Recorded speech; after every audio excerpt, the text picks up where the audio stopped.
Kenya is a maritime country with a coastline of over 600 kilometers long, consisting of several islands, navigable channels, and fascinating attractions such as historical monuments, wonderful marine life, and beautiful beaches.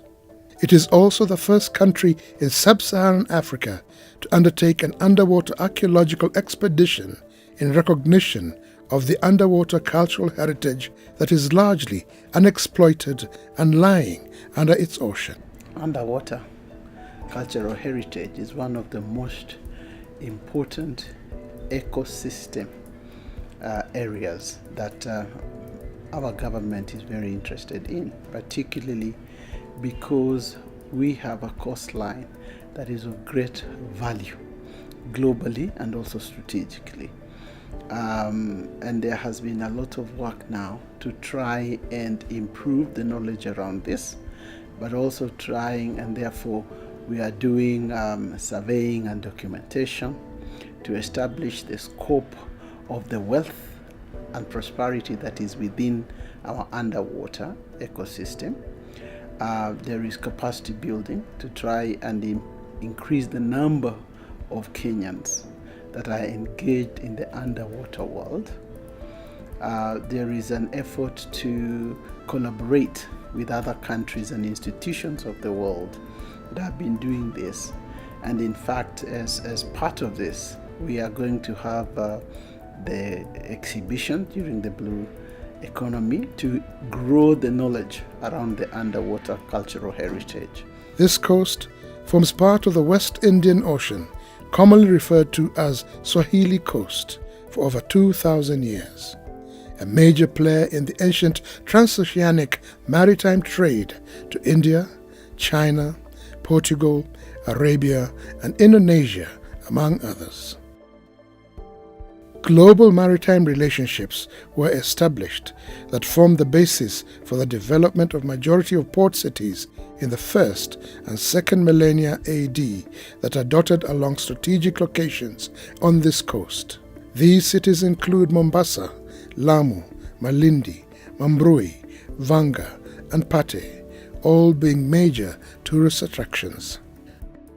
National Museums of Kenya is a national institution that is charged with conservation, protection, and the conservation of national and cultural heritage. It is also an institution that is the national repository for all the scientific, cultural, historical, technological artifacts that are found in Kenya.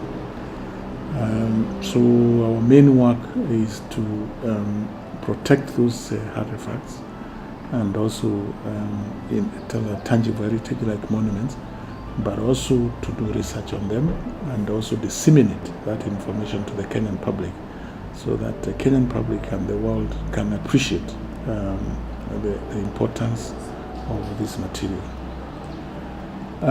One of those areas that we conduct research and also we collect information and artifact about is the heritage that is underwater. And underwater it could be either in the oceans, and we share, we have a long coastline in Kenya, or under lakes. We have a number of lakes, and there are certain heritage that is buried under those oceans. And so one of our work is to identify that buried heritage underwater, collect it if it's necessary, or preserve it in situ without removing it from the ocean, because they tell the story of this nation many millions of years ago. Over the years, ships have sunk in the Indian Ocean, and today they sit under our ocean floor, some with their precious cargo and history, making Kenya a suitable location for the study and exploration. Underwater cultural heritage entails the remains of humans that include things like shipwrecks, ancient buildings, cultural traditions that are likely to have been buried under the water. But we concentrate mostly on the shipwrecks, which have been sailing this coast for hundreds and hundreds of years. So over the years, National Museums of Kenya have been undertaking surveys and documenting and seeking to preserve these cultural heritage sites as part of the humanity of this country and as part of the important cultural heritage that deserves protection. The acceptance of this study has been a relatively late development due to difficulties of accessing and working in underwater sites, and because the application of archaeology to underwater sites initially emerged from the skills and tools developed by shipwreck salvagers. We have identified more than 40 shipwrecks in this coast, which we feel, apart from being underwater and also being of monumental value, they also contain very important history. And this cultural heritage is what many people have not come to realize, that it has got a lot of significance.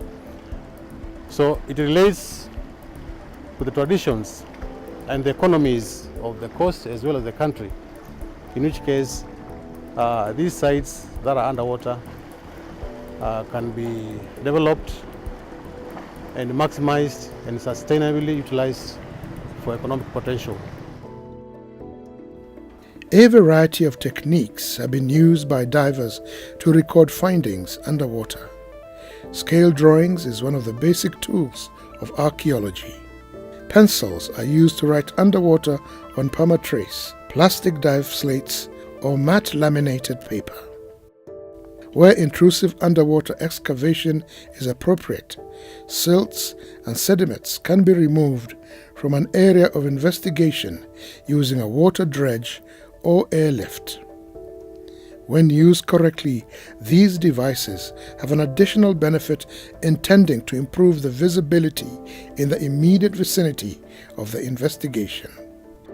Underwater cultural heritage in Kenya is just starting to pick up. So far, we've identified about 40 plus underwater archaeological heritage areas, mainly within the coast of Kenya. Most of the concentrations are within Mombasa, where we have about 22 shipwrecks. Then when you go to Malindi, we have, I think, about 10, and then the rest are in Lamu. And as an institution, what we are trying to do is to make sure that this is well understood. And first and foremost, we have to document, because without knowing what you have, then you cannot be able even to preserve and take care of it. So the first aspect is mapping and making sure that we understand where all these underwater cultural heritage are within the coast of Kenya. And that is an undertaking that we are doing with other stakeholders, especially from people from outside, because within Kenya, I don't think we have any other institution which is undertaking underwater archaeological research. Then we are also looking at technological aspects, because for us to be able to preserve them, we also have to have the technology and the capacity to do it. So technologically, we are partnering, like for example, we are partnering with people from Italy in terms of bringing new technology, which can be able actually to identify where these shipwrecks are, even by just scanning on the surface and being able to know where they are. Then training our people, because right now we only have about 4 people who have been trained to do underwater archaeology. And this is an aspect that we want even to be undertaken within the curriculum, so that the youth can start now taking it up as a career. Artifacts recovered from underwater sites need stabilization to manage the process of removal of water and conservation. They either need to be dried carefully or the water replaced with some inert medium. Artifacts recovered from salt water, particularly metals and glass, require to be stabilized following absorption of salt or leaching of metals. The Archaeology and Conservation Laboratory, based at the Fort Jesus Museum, is responsible for the stabilization, treatment, preservation, research, and the curation of artifacts recovered from sunken ships. Our work here at the Conservation Laboratory involves conservation and preservation of materials. It was set up as a result of excavations from a 17th century Portuguese shipwreck that is sunk just directly here below Fort Jesus. When excavations were being done to salvage the ship, a lot of artifacts were brought up. These artifacts needed immediate conservation treatment. Hence, the need for an immediate conservation laboratory to be set up to cater for the needs of these collections. Collections, when excavated from one environment and then subjected to another environment, tend to deteriorate quickly if they are not given the proper care and treatment. Therefore, the conservation laboratory was important to conserve these collections so that they could be exhibited and also preserved for posterity.